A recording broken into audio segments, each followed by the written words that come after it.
한번 따라 하실까요? 고난의 때에 등장하는 세 종류의 사람. 2023년 고난주간 특별 새벽기도 주제는 고난주간에 나는 누구입니까? 라고 하는 주제입니다.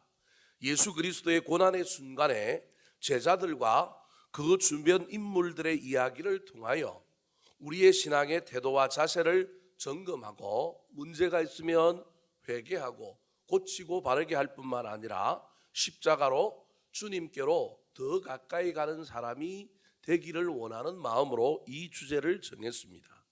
오늘 본문 말씀에는 이 예수님이 고난을 받으려고 예루살렘에 입성하여 그 고난의 때를 시작하고 있는, 특별히 겟셋마네 동산에서 땀을 흘리고 피를 흘리듯이 그렇게 열심히 기도한 후에 그 고난의 때를 시작하려고 하는 그때에 예수님 주변에 등장하는 세 종류의 사람들에 대한 이야기가 기록되어 있습니다. 오늘 이 새벽에는 이 세 부류의 사람들은 어쩌면 저와 여러분의 인생 가운데도 나타나는 사람일 뿐만 아니라 우리도 어떤 시대에 어떤 상황 속에 반드시 이 세 종류의 사람들과 같은 행동을 할 가능성이 많습니다. 고난의 때 우리 주변에는 어떤 사람들이 나타날까요? 고난의 때 예수님 주변에는 어떤 사람들이 있었을까요? 저와 여러분은 그 사람들 중에 누구일까요? 첫 번째, 고난의 때에 예수님 주변에 등장한 사람입니다. 따라 하시겠습니다. 거룩한 낭비로 헌신한 사람. 거룩한 낭비로 헌신한 사람. 낭비는 죄입니다. 하지만 꼭 그렇지 않은 경우도 있습니다. 필요할 때 때로는 지갑을 열고 크게 쏘고 때로는 낭비하는 것이 좋은 일일 수도 있습니다.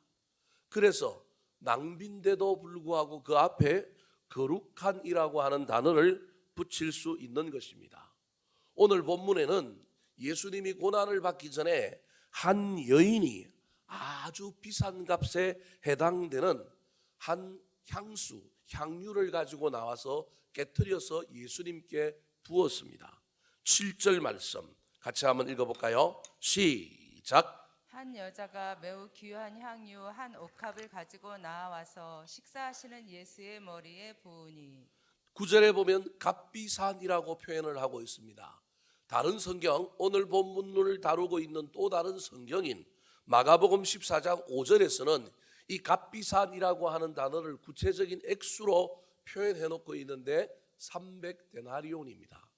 1데나리온이 노동자 1일의 품삯이니까 우리로 치면 적게 잡으면 15만 원, 그냥 보통 잡으면 하루 일당 우리 건설 현장에서 20만 원, 조금 더 쳐주면 뭐 타일이라든지 목수라든지 이런 고급 인력들은 25만 원에서 30만 원을 받는단 말이에요.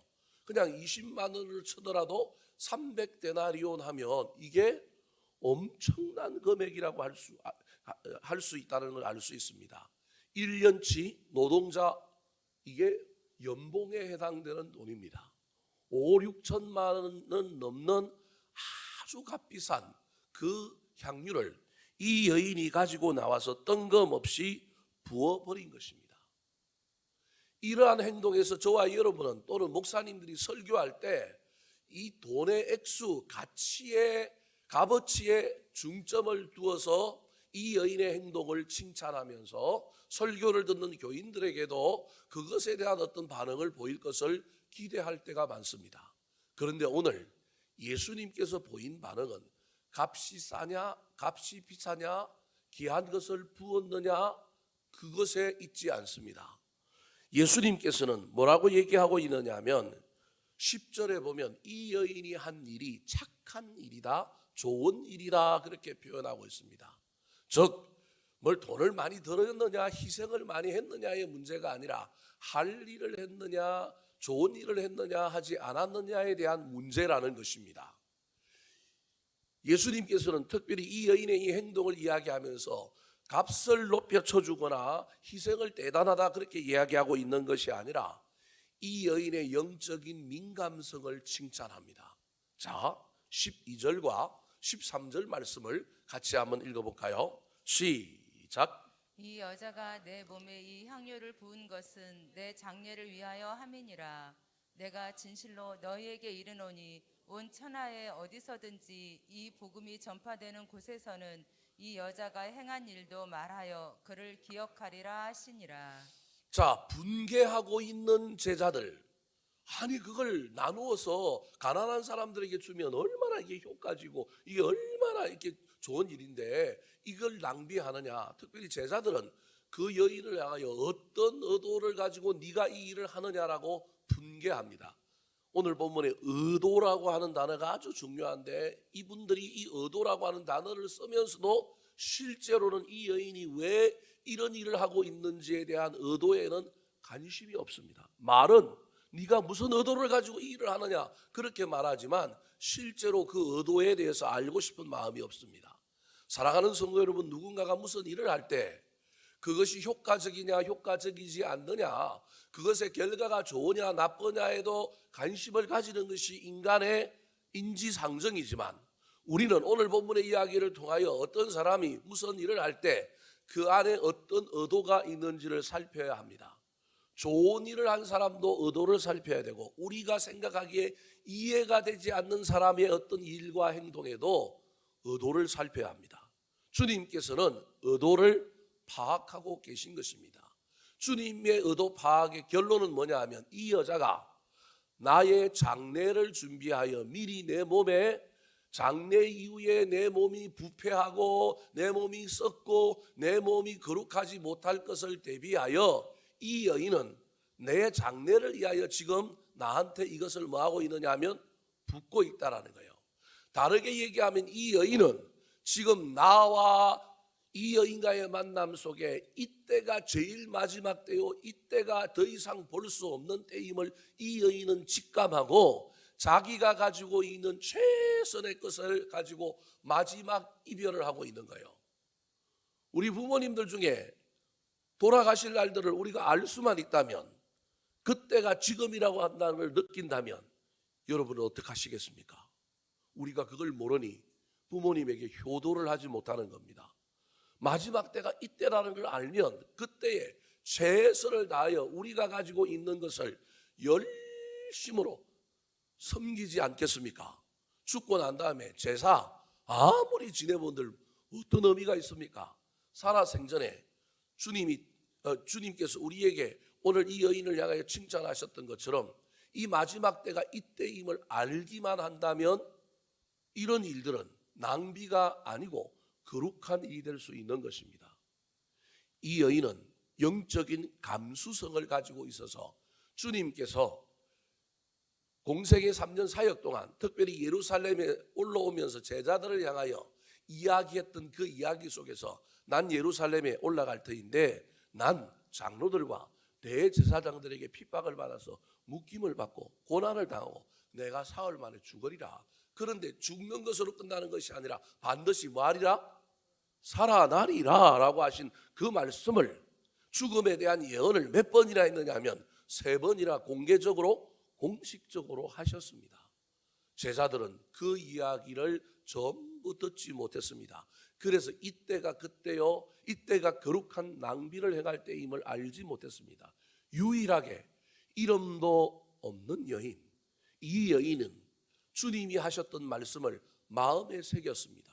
영적인 감수성이 있으니 그 영적인 감수성을 가지고 이때가 마지막 때라는 걸 알았기 때문에 사랑하는 마음으로 그 모든 일을 한 것입니다. 사람들 눈에는 이해가 안 되는 일이었지만 예수님 눈에는 이해가 됩니다. 이해만 되는 것이 아니라 의도가 파악되고 의도만 파악되는 것이 아니라 그 여인이 예수 그리스도를 얼마나 사랑한지가 보였습니다.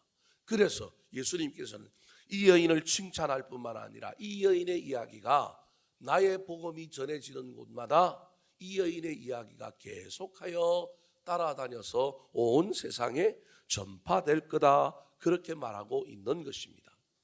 사랑하는 성도 여러분, 저와 여러분의 어느 때든지 저와 여러분의 인생 가운데 언제든지 이 여인의 이야기가 우리의 삶으로 다가오는 적이 있었으면 좋겠습니다.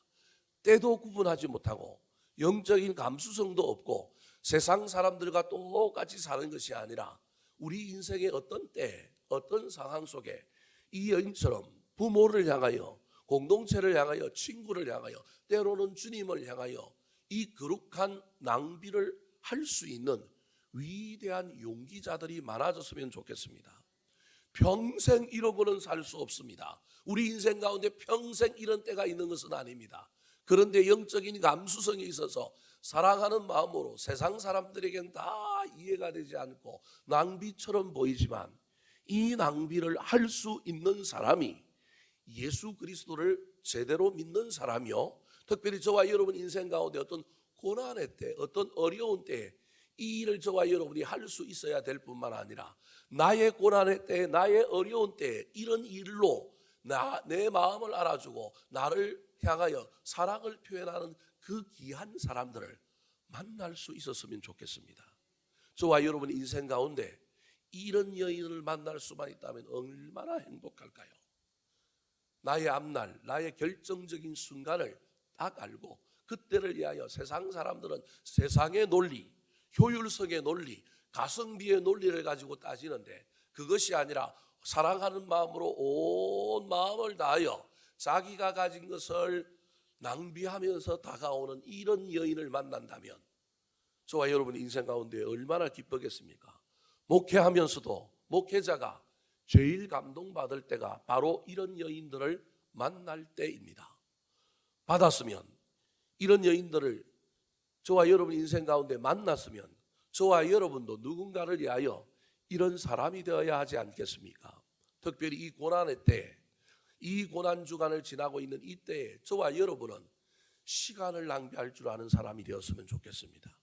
물질이 아니라 이 고난 주간 새벽마다 사람들이 보기에 출근도 해야 되고 육신의 피곤함도 있고 일상의 삶이 깨어질 수도 있는 이러한 삶 속에 야 그거 하면 큰일 나, 네 삶이 다 무너질 거야, 그렇게 말함에도 불구하고 세상의 관점으로 보면 낭비일 수 있지만 우리 주님 사랑하는 마음으로 한 해 중에 내가 주께로 가장 가까이 가고 주님 앞에 놀라운 은혜를 받을 기회임을 알고 이때는 시간을 낭비할 줄 아는 저와 여러분이 되었으면 좋겠습니다. 특별히 오늘 본문 앞에 샌드위치처럼 이 여인이 끼어 있습니다. 앞과 뒤에 아주 악한 남자들이 나옵니다. 오늘 본문 6절 앞에는 1절부터 5절에는 예수 그리스도를 잡아 죽이려고 하는 그 당시에 가장 유명한 가장 힘센 사람들, 종교 권력의 지도자들이 모의를 꾸미면서 예수님을 죽이려고 합니다. 오늘 본문 뒤에는 예수 그리스도를 팔아버리려고 하는 한 사람의 이야기가 등장합니다. 악한 남자들의 틈바구니 속에 끼어있는 이름도 등장하지 않는 한 여인, 우리 주님은 이 여인을 보석처럼 대하고 있는 겁니다. 남자들의 이야기는 짧게 다루고 이 여인의 이야기는 길게 다룰 뿐만 아니라 남자들은 다 직책이 있고 역할이 있고 위대한 세상에서는 존중받는 사람들이지만 이 사람들 사이에 샌드위치로 딱 중간에 이 여인의 이야기를 끼워 넣어서 우리 주님께서 이때에 가장 만나고 싶은 사람은 거룩한 낭비를 하는 사람이다, 자기를 알아주고 사랑을 표현하는 사람이다, 그렇게 말하고 있는 것입니다. 옥합을 깨트려라, 뭘 드려라, 제가 지금 그 얘기하는 것 아닙니다. 오해하지 마시고 이 사순절 기간뿐만 아니라 저와 여러분의 신앙의 기간 가운데, 저와 여러분의 인생길 가운데 이런 사람 만나는 복이 여러분에게 있었으면 좋겠습니다. 더 나아가 우리도 누군가에게 이 여인처럼 행할 수 있었으면 좋겠고, 이 사순절에는 주님 앞에 시간의 거룩한 낭비를 행하는 저와 여러분 되기를 예수님의 이름으로 축원합니다. 두 번째, 오늘 본문에 고난의 때 예수님 주변에 등장했던 사람은 누구일까요? 따라하시겠습니다. 자신의 이익을 위하여 배신한 사람. 자신의 이익을 위하여 배신한 사람. 자, 15절부터 17절까지의 말씀입니다. 14절부터 16절까지의 말씀입니다. 시작. 그때에 열둘 중에 하나인 가룟 유다라 하는 자가 대제사장들에게 가서 말하되 내가 예수를 너희에게 넘겨주리니 얼마나 주리었느냐 하니 그들이 은 30을 달아주거늘 그가 그때부터 예수를 넘겨줄 기회를 찾더라. 사업을 하거나 인생의 어떤 길을 갈 때 저와 여러분에게 뜻하지 않는 오늘 본문에 나오는 첫 번째 여인과 같은 사람이 우리 인생 가운데 있다면 행복합니다. 고난을 당하지만 그 고난 묵묵히 당할 수 있습니다. 어쩌면 예수님께서 십자가를 질 수 있었던 많은 이 땅의 원동력들이 있었을 겁니다. 물론 저 하늘나라에서부터 우리 주님은 십자가 지기 위하여 모든 것을 다 준비하여 오셨겠지만 이 땅에서 예수님의 그 십자가 사역을 가능하게 했던 여러 가지 것들 중에 하나가 어쩌면 이 여인의 이야기일 수도 있습니다. 이 여인이 우리 주님을 응원했기 때문에 그렇습니다. 그런데 여러분, 사업을 하거나 목회를 하거나 인생에 어떤 일을 하든지 간에 저와 여러분에게 이런 사람, 이런 좋은 여인만 만나는 것이 아니라 우리 인생에는 반드시 누가 나타나느냐면 배신자가 나타납니다. 결정적인 순간에 배신하는 사람이 있음을 잊어버리면 안 됩니다. 배신한다고 절망하여 그 길을 가지 않고 돌아서 엉뚱한 길로 가야 되는 것은 아닙니다. 우리 주님이 이야기하고 있는 건 옥합을 깨뜨려서 향유를 붓는 여인도 있고 또 한편으로는 전혀 생각하지도 않았는데 나를 열심히 따라다녔는데 나를 배신하는 가룟 유다와 같은 사람도 우리 인생에 있습니다. 이 여인 때문에 기쁨을 받았다고 한다면 이 남자 때문에 우리는 기가 꺾이기도 하고 마음이 상하기도 합니다. 배신을 안 당해본 사람은 배신의 아픔이 얼마나 큰지 잘 모릅니다. 배신의 아픔은 엄청나게 큽니다. 그래서 이 여인이 나를 응원하고 나에게 사랑하는 마음으로 거룩한 낭비를 했던 것도 다 까먹고 다 잊어버려서 배신의 아픔 때문에 가던 길을 중단하고 그 사명을 잊어버릴 때가 얼마나 많은지 모릅니다. 여러분, 이때 예수님의 이 태도를 잘 배우시기 바랍니다. 가룟 유다가 배신을 했음에도 불구하고 우리 주님은 여전히 그 길을 걸어갔습니다. 사랑하는 성도 여러분, 우리는 누구나 가룟 유다가 될 수 있습니다. 주님을 잘 따라다녔던 가룟 유다, 특별히 예수님께서 예수님의 제자 중에 가장 엘리트 중에 엘리트, 남쪽의 유다 지파의 사람, 남쪽의 가리옷이라고 하는 그 도시의 예수님의 제자를 따르는 아주 괜찮은 사람. 그래서 예수님께서 그에게 뭘 맡깁니까? 교회로 치면 재정을 맡기지 않습니까? 얼마나 신뢰했다는 얘기지를 보여주는 거예요. 신뢰했을 뿐만 아니라 뭐가 있느냐 하면 세상적인 안목과 실력이 있는 사람. 예수님의 제자 공동체가 돈이 많아갖고 펑펑 쓸 수 있는 것이 아니라 그럼에도 불구하고 공생의 3년 동안 예수님을 쫓아다니면서 뒤에서 보좌하면서 그 어려운 살림살이를 잘 감당해낸 사람이 누구냐 하면 가룟 유다입니다. 세상적으로 보면 가룟 유다는 아주 대단한 능력과 탁월한 실력을 가지고 있는 사람입니다. 그런데 그 사람이 나중에 예수님을 뭐 하느냐 하면 배신했다라는 것입니다.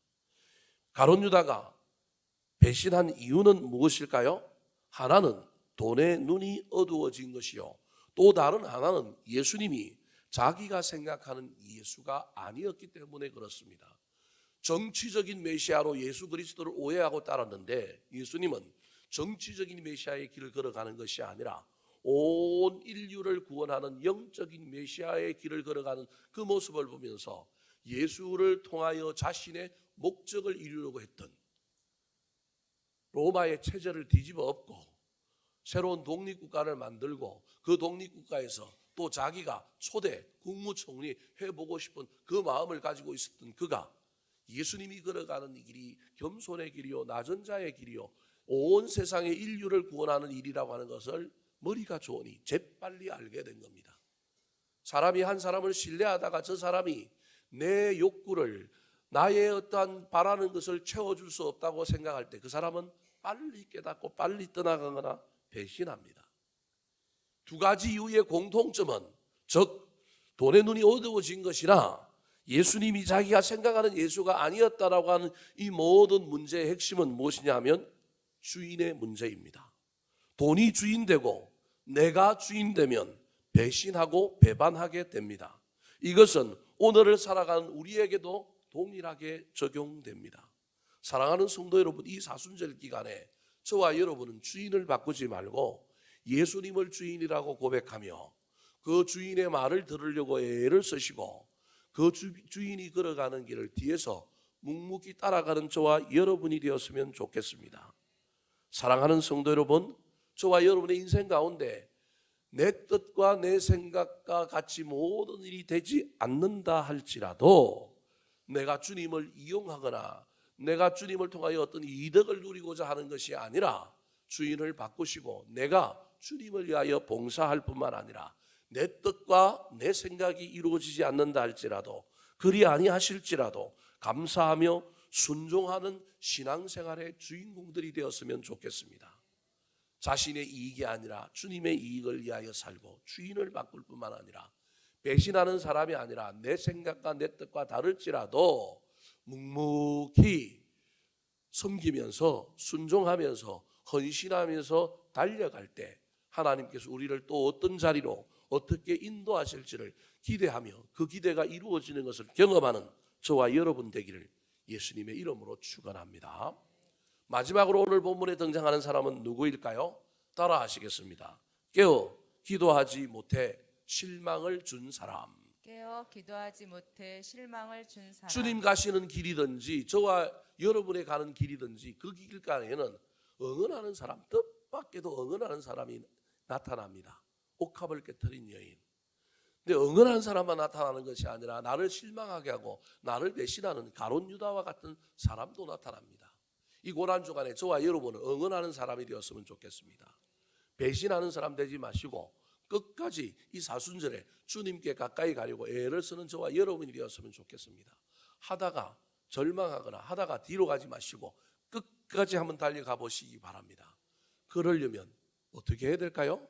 배신하지 않고 향유를 깨뜨린 여인처럼 한순간만 헌신하여 거룩한 낭비를 행하는 걸 넘어서서 주님을 끝까지 배신하지 않고 내 뜻과 다르고 내 생각과 다른 일들이 펼쳐진다 할지라도 주님을 따르려면 기도해야 합니다.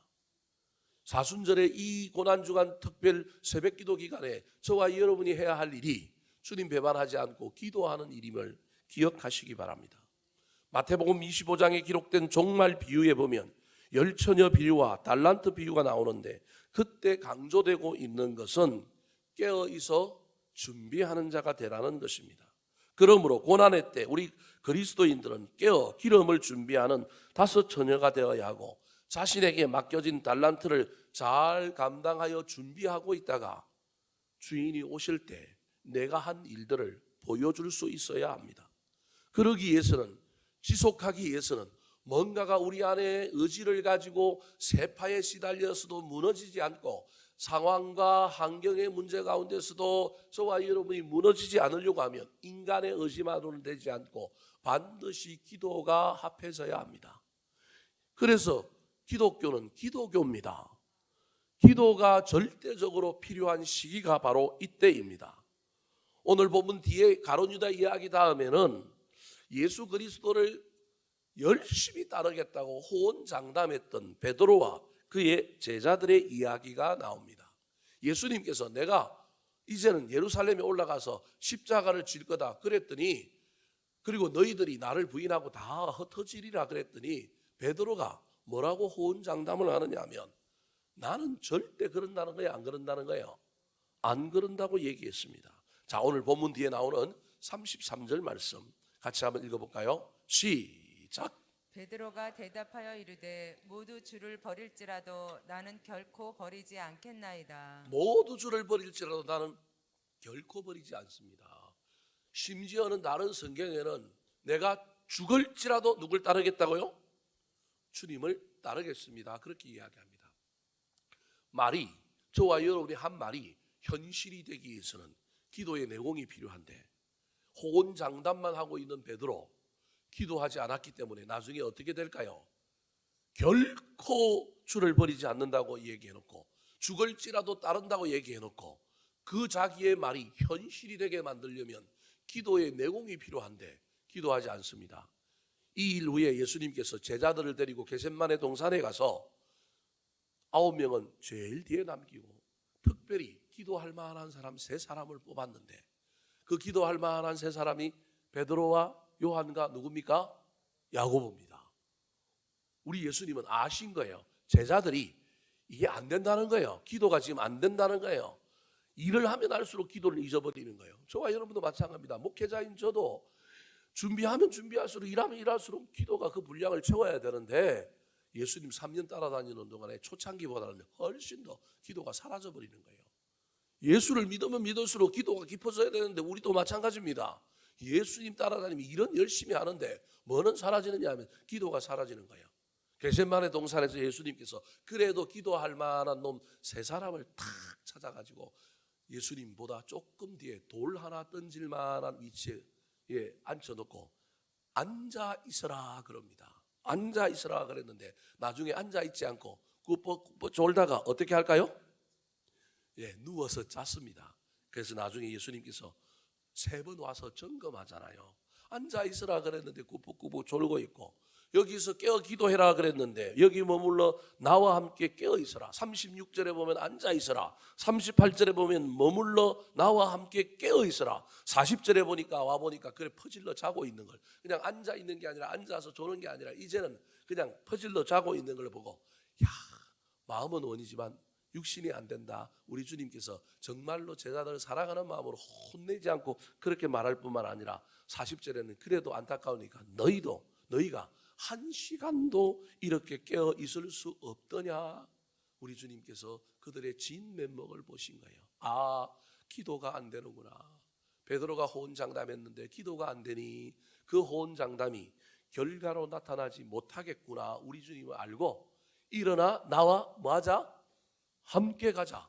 근데 함께 가다가 나중에 어떻게 합니까? 함께 가는 게 아니라 뿔뿔이 다 흩어져 버렸습니다.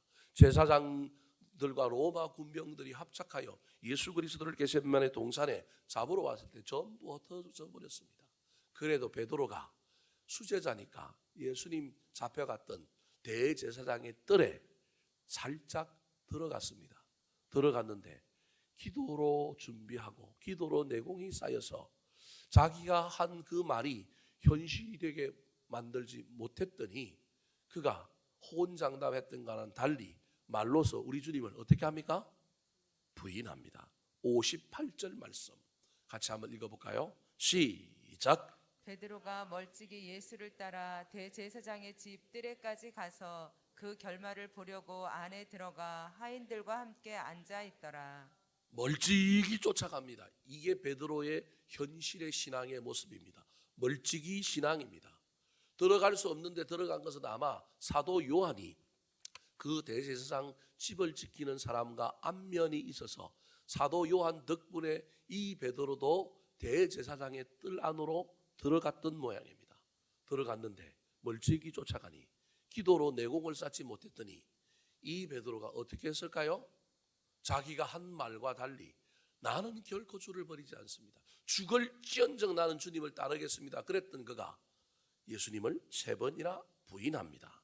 70절, 72절, 74절이 베드로가 예수님을 부인한 장면입니다. 같이 한번 읽어볼까요? 시작. 베드로가 모든 사람 앞에서 부인하여 이르되 나는 네가 무슨 말을 하는지 알지 못하겠노라 하며 베드로가 맹세하고 또 부인하여 이르되 나는 그 사람을 알지 못하노라 하더라.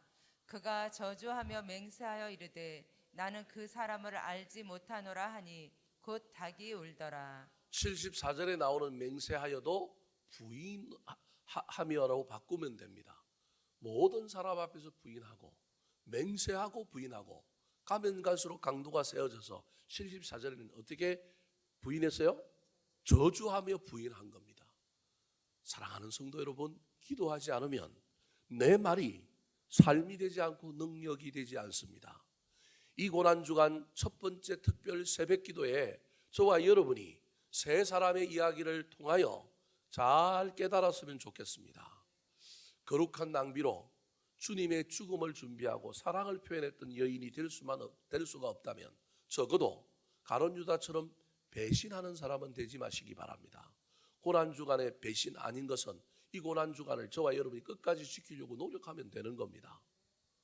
더 나아가서 베드로처럼 말로만 신앙생활하지 않고 나의 말이 삶이 되고 나의 말이 열매가 되고 나의 말이 현실이 되게 하려면 반드시 기도가 쌓여야, 기도가 뒷받침되어야 한다는 사실을 잘 기억하여 말만 하는 신앙이 아니라 이 사순절 기간에 길지는 않다 할지라도 짧게라도 내 신앙을 위하여, 이 사순절 기간에 나의 삶의 모습을 위하여, 또 저와 여러분의 가정과 자녀들과 나에게 있는 중요한 기도 제목을 붙들고 기도의 분량을 조금씩이라도 쌓아가는 저와 여러분이 되어서 고난의 때에 나타났던 이 사람들의 이야기를 통하여 나는 거룩한 낭비의 주인공이 되리라, 배반하지 않고 끝까지 따르리라, 따르려면 기도해야 하리라, 이 말씀을 붙들고 실험하는 이 한 주간이 되기를 우리 구주 예수 그리스도의 이름으로 축원합니다.